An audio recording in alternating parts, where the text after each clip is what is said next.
হাদিসে আসছে আল্লাহ রাব্বুল আলামিন আল্লাহর ফেরেশতাকে জিজ্ঞেস করবেন, তোমরা আমার বান্দার কলিজার টুকরা নিয়ে এসেছো। সাহাবীরা বলবে, হ্যাঁ আল্লাহ।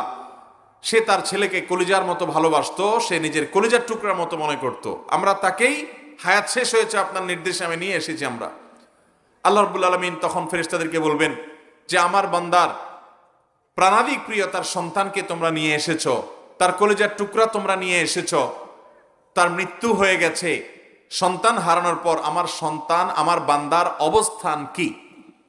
তখন ফেরেশতারা কোন কোন নেককার বান্দা যারা সবর করতে পারেন, যারা আল্লাহর ফয়সালা রাজি থাকেন, তাদের ব্যাপারে ফেরেশতারা বলবে, আল্লাহ আপনার বান্দা আপনার ফয়সালায় সন্তুষ্ট হয়ে বলেছে, আল্লাহ দিয়েছেন, তিনি আবার নিয়েছেন, অতএব আমি আল্লাহর এই সিদ্ধান্তকে স্বাগতম জানাই, আমি আল্লাহর এই সিদ্ধান্তে সন্তুষ্ট, আমি রাজিবিল কাজা, আল্লাহর এই ফয়সালা সন্তুষ্ট হয়ে গেছি, সেজন্য আলহামদুলিল্লাহ বললাম।